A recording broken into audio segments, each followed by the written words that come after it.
O senador Paulo Paim e a comissão de aposentados que aqui se encontra, muito justo o projeto. No que depender de nós, estaremos apoiando, lutando, pedindo que essa votação se dê o mais rápido possível. Entendemos que a realidade do Brasil oportuniza que sejamos, inclusive, mais realistas ainda. É uma mão de obra da qual não se pode abrir mão. E muito necessária para uma situação de crise que afeta lares e pessoas, que a gente possa ter aprovado esse projeto o mais rapidamente possível. Então, eu não preciso ressaltar o papel que o senador Paim tem nesta casa. Ele, nacionalmente, ele é um emblema dessas lutas sociais, principalmente no que diz respeito aos aposentados, aos trabalhadores de modo geral. Então, sejam bem-vindos e contem com o nosso apoio. Muito obrigada. Senhor presidente, primeiro, prezo por vê-lo presidindo essa sessão. Saúdo a todos que aqui estão. O meu querido senador Eumano Ferrer, companheiro agora de legenda partidária.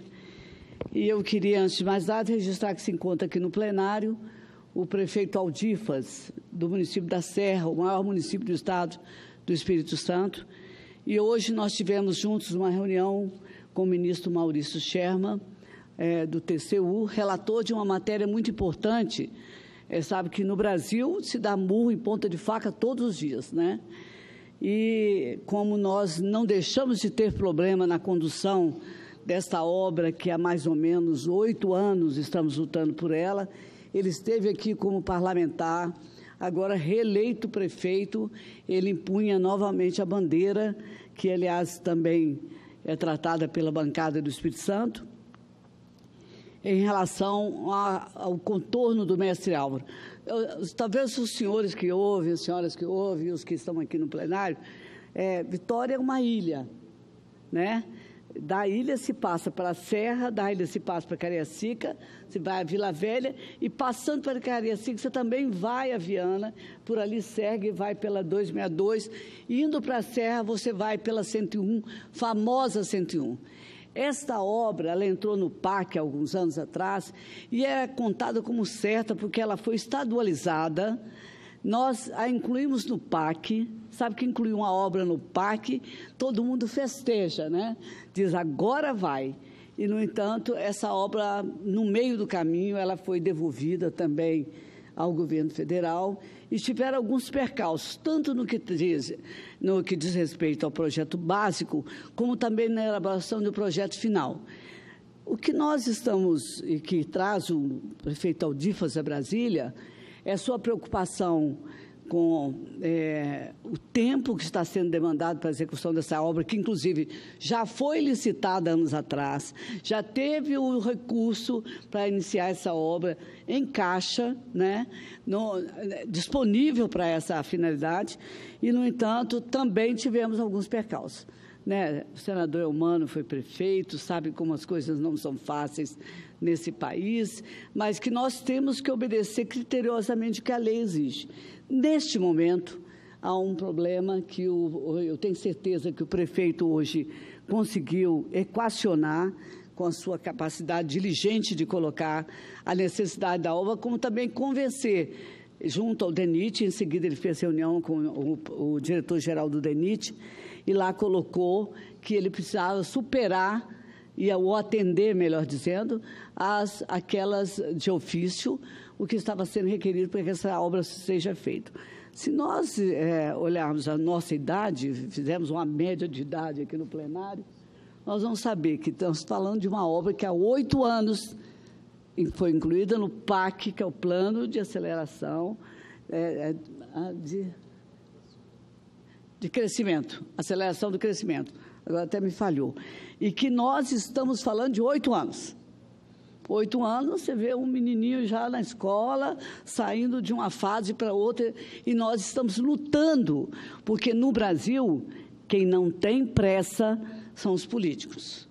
Quando a gente encontra, e nós estamos vendo no ministro Maurício Sherman, viu? Eu parabenizo o prefeito pela sua capacidade, inclusive, de lutar por aquilo que ele acredita, vendo a boa vontade que ele tem de encontrar com a equipe do DENIT, que está reunida agora, para trazer a solução para esse problema. Então, prefeito, estou à disposição, tenho certeza que vai encontrar nos meus pares também a disposição de trabalhar por isso, e parabenizo pelo êxito de hoje, que eu acho que é fundamental pelas coisas que vão acontecer nos 2 dias vindouros. Meus parabéns pelo grande prefeito que é, pelo cidadão que é, exemplo também de companheiro e de pai, que as 3 coisas têm que andar juntas. E eu gostaria me dedicar, até vou ter um pouco de constrangimento de fazer esse discurso na frente do nosso presidente, por ser ele um MDBista histórico e por saber que eu, tanto quanto o senador Eumano, nós nos desfiliamos do MDB. Porque, democraticamente, eu até lembrando aqui a minha própria vida, da qual eu nunca gosto de falar, mas um homem é um homem, não só a sua circunstância, mas é também uma pessoa com a sua história. E lá se vão 5 décadas, praticamente, desde que eu fui para a vida política. Ainda fui presa, menor de idade. Eu sabia que o caminho que eu não queria é o caminho autoritário, absoluto, aquele que acabava por cercear a liberdade de qualquer cidadão e cidadã. Imagina os senhores e as senhoras, aqui no plenário, se forem privados da sua liberdade de ir e vir, falar, questionar, pensar, formular e decidir. Então, nós vivíamos a ditadura. Posso falar porque ambos se lembram disso. E eu debutei na vida política num lugar, no MDB. Olha, os anos de 1960, eu não estava ainda na política, mas quando eu fui exatamente na tempestade, né? Nós sofremos a convulsão dos enfrentamentos que dominavam o nosso país. Os enfrentamentos das ruas, que fervilhavam. Nós vivíamos esse momento que separava o mundo entre tendências e segmentos políticos, esquerda e direita, e que influenciava enormemente a política da América Latina. O Brasil não fugiu, prefeito Alditas, aquela regra não escrita no coração de nenhum brasileiro, mas que dominava quase todo o nosso século. Eu vou até me reportar um pouquinho atrás da renúncia de Jânio e a ascensão de João Goulart à presidência da República, que prenunciavam tempos sombrios, que em breve acabariam construindo o cenário que aqueles que não queriam democracia roubariam e trariam para o seu cenário mais triste e angustiante, que era ferir, tirar a liberdade e suprimir a democracia. Então, anos de treva, longas noites de treva, senador Eumano, longas noites do medo, da angústia. E foi justamente naquele cenário, presidente, da ditadura militar, que eu, jovem, comecei a vida política. Participei dos movimentos sociais, dos movimentos estudantis. Sonhei aquele sonho que eu tenho certeza que estava no coração de todos os jovens. De todos os jovens. E guardado na angústia dos que, mais velhos, não esperavam que o país vivesse um regime autoritário tão cruel. Então, eu chorei,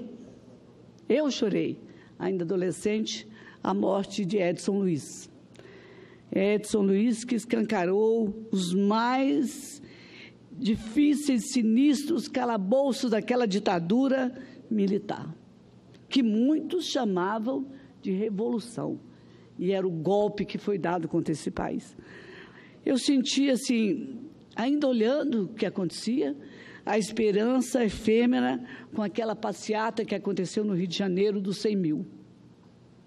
Lembram? Era como se uma luz estivesse naquele túnel para que a gente pudesse passar por ele. E sabe qual foi, presidente, o partido que eu escolhi para enfrentar a tirania, lutar pela liberdade daqueles tempos que, graças a Deus, estão distantes? Foi o MDB. Foi no MDB que eu conquistei meu primeiro mandato de deputado estadual em 1982. Foi no MDB, presidente, a partir de 87, que eu tive a honra de fazer parte de um grupo de mulheres, 26 mulheres constituintes, que ajudaram a moldar a Constituição Cidadã do nosso querido, saudoso, exemplar MDBista Ulisses Guimarães. Talvez o maior símbolo deste partido, ao lado de Covas, que depois migraríamos todos para um partido que construímos. Ao lado daquelas 25 mulheres pioneiras e de políticos que eu acabei de citar, eu tive a honra de escrever e votar dispositivos constitucionais que introduziram grandes avanços nos direitos das mulheres, dos jovens, dos negros, dos índios e tantas minorias que constituem a base da nossa eclética e miscigenada sociedade. Foi no MDB, presidente, em 2011, que eu me tornei a primeira mulher em 188 anos de parlamento a ocupar um cargo na mesa diretora, disputada com 5 homens. Foi no MDB que, em 2016, eu me tornei a primeira e, portanto, até então, a única senadora eleita pelo Espírito Santo. Não tem como, de jeito nenhum, presidente, senhoras e senhores que me ouvem, me dissociar do partido que nasceu, o MDB, como resistência à ditadura militar, do PMDB, que participou decisivamente da redemocratização do Brasil. Não tem. E agora do MDB, que mais uma vez está diante de uma quadra histórica da vida política brasileira nesses tempos de angústia que vivemos. É desse MDB que eu me distancio. Mesmo que eu quisesse, eu não aceito, não consigo aceitar, não por imposição, por atitude democrática, histórica, pessoal da minha vida, nenhuma palavra que seja discricionária e que avilte a dignidade política e a liberdade de alguém. Não pode o presidente que não me tenha ir ao meu estado, onde eu milito, e onde eu milito hoje, como senadora, aqui nessa casa, não pode dizer qual é a preferência que o partido tem para isso ou aquilo, se não se der a ele ou a ela, nesse caso sou eu, o direito de democraticamente passar pela escolha exatamente da base e dos militantes do partido. Mesmo que eu quisesse, eu não poderia negar agora, quando tomamos a decisão juntos até, senador Eumano, dizer que eu não tenho vínculo com essa sigla. Eu tenho. A história da minha vida, quando carregávamos a bandeirinha, um partido que foi criado, vamos dizer, com autorização para ser criado, para se dizer que tinha uma oposição. Ele se fez oposição, ele se fez alternativa de poder, ele se construiu nas ruas e foi pela vontade popular. Então, assim como mudou o Brasil por essa militância, eu também quero mudar o meu Estado. É democrático eu querer isso. É ouvindo o povo que eu quero isso. Eu tenho aqui alguma restrição ao nome de alguém, alguma restrição a quem hoje governa o Espírito Santo sobre o aspecto social? Não. Por isso as disputas são democráticas, por isso existem consultas, por isso existe o tal do ouvido político para se saber o que a população está dizendo. Aliás, quando na Constituição eu brigava, eu era da sistematização e se formou o Centrão contra direitos individuais, reforma agrária, direito de mulher, direito do trabalhador, nós estávamos brigando num fórum adequado, criado pelo trabalho dentro da Assembleia Nacional Constituinte, exatamente pela liberdade para se expressar aquilo que o povo precisava, que se fosse dito naquela hora e através daquela Constituição.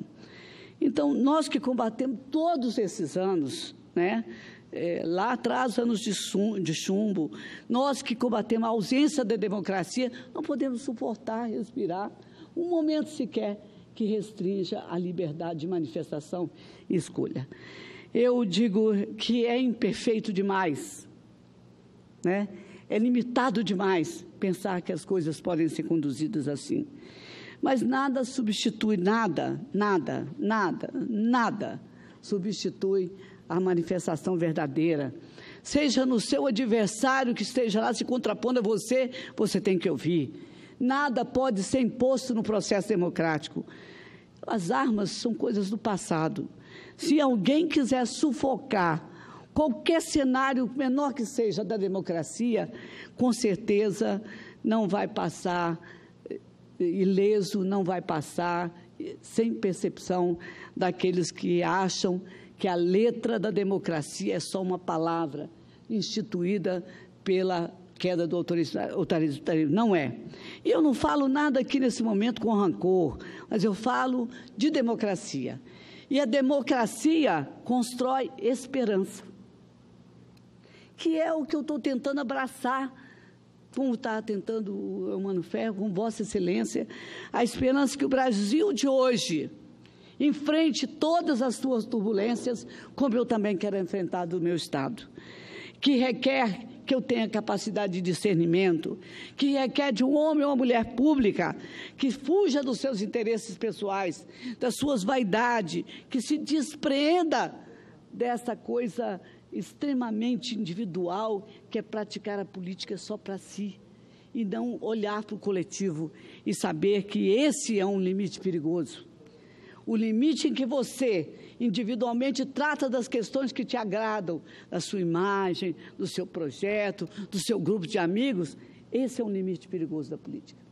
É quando você deixa de ouvir o que o povo está dizendo todos os dias para você, e fica uma coisa parecida àqueles anos passados, onde a democracia parecia uma coisa fútil e até uma vaidade de esquerda. Nenhum democrata que eu conheço quer ver de novo uma longa noite de trevas que vai turvar essa democracia, vai vergar nossa liberdade e nossos direitos. Por isso, eu estou aqui nessa tribuna, senhoras e senhores senadores, caro prefeito Aldifas, para lembrar que neste ano de 2018, 50 anos depois do mítico 1968, eu venho aqui ousar tornar público esse meu justo e natural anseio de me candidatar ao governo do Espírito Santo. Isso não se trata como recentemente um político pequeno disse: qualquer um pode ter o desejo de candidatar ao governo. Primeiro que não se trata de qualquer um. Eu me qualifiquei diante da população com 8 mandatos. Senhora senadora Rose de Freitas, depois uma parte, por gentileza. Pois não.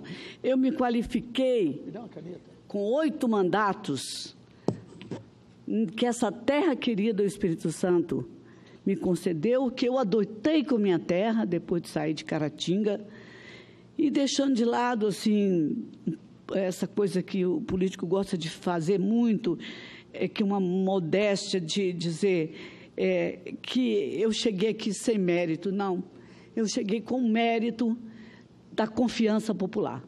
Eu cheguei com mérito de arregaçar as mangas e lutar junto.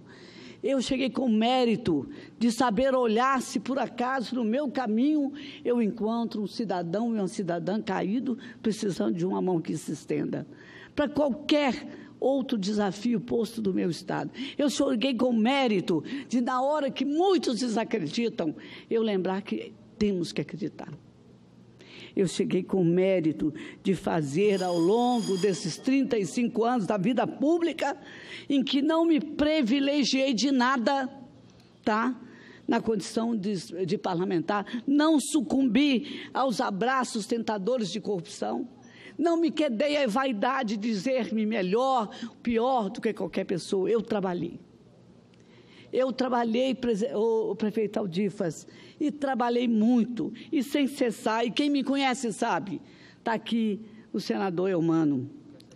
Eu percorro esses gabinetes da Esplanada todos os dias em que estou em Brasília, e abro mão até de estar em Brasília, estar em Vitória, às vezes num evento maravilhoso de confraternização, porque eu entendo que quando o ministro fica até uma sexta-feira, eu devo procurá-lo para que ele possa ouvir rotineiramente aquilo que faço, que é peregrinar para procurar recursos para o meu Estado e ajudar os 78 municípios que nós temos.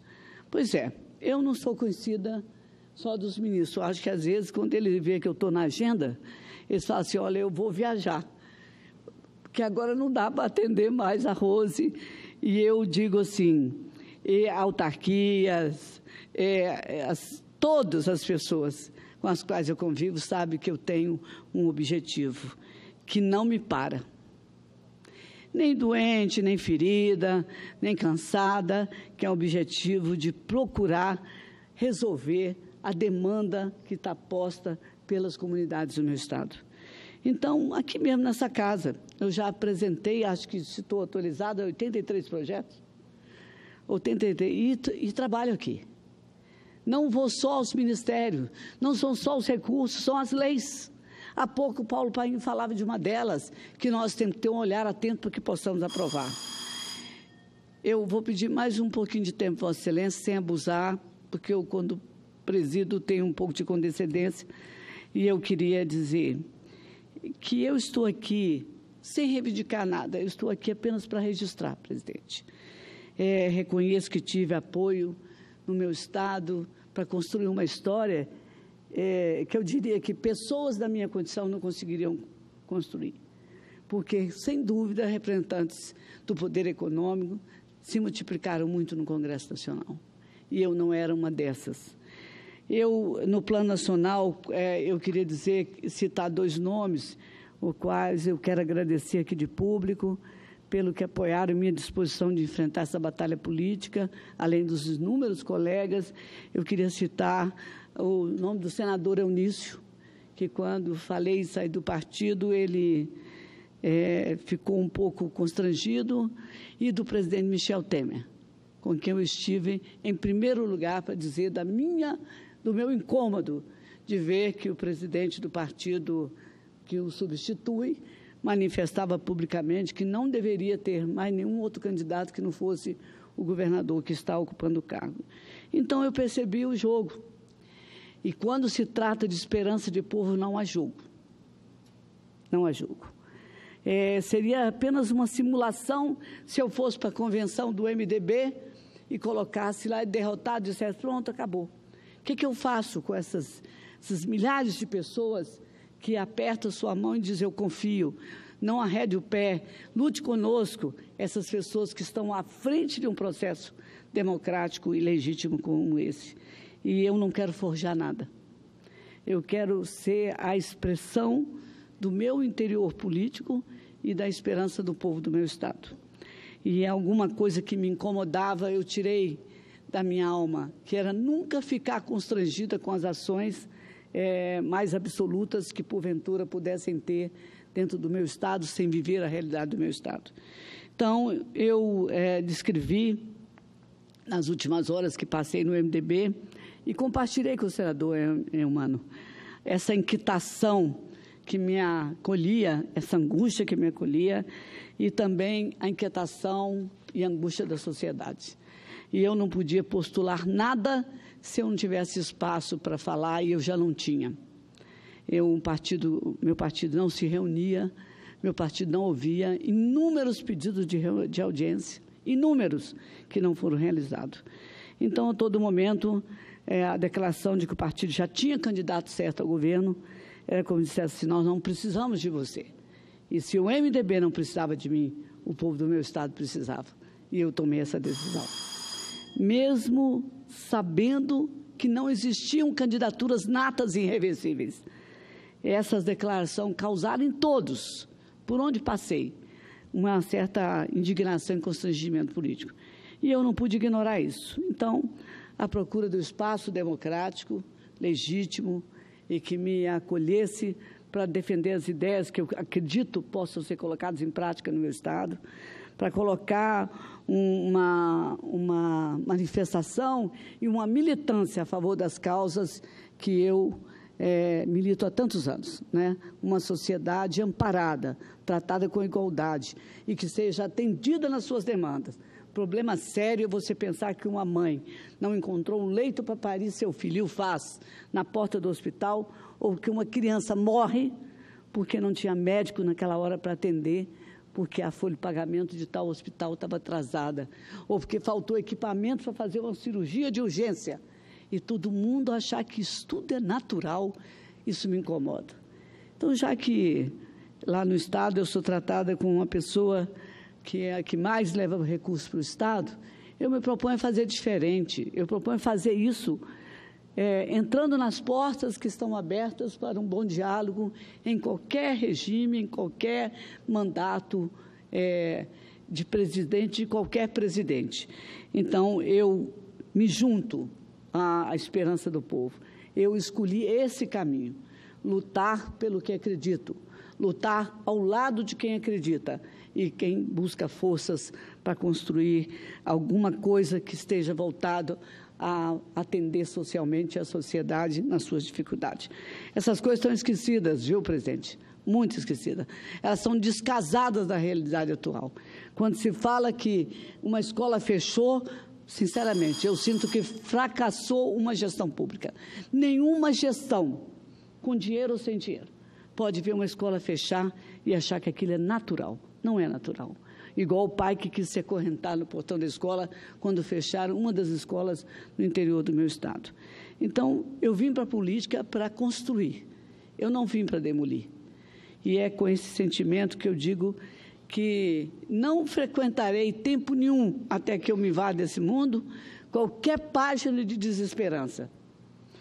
Qualquer dúvida sobre a capacidade de que o povo tem de escolher o seu melhor destino. Não frequentarei a página dos pessimistas, que acham que o que está feito não pode ser modificado. Tudo pode mudar. E eu falo olhando para Vossa Excelência, sabe por quê?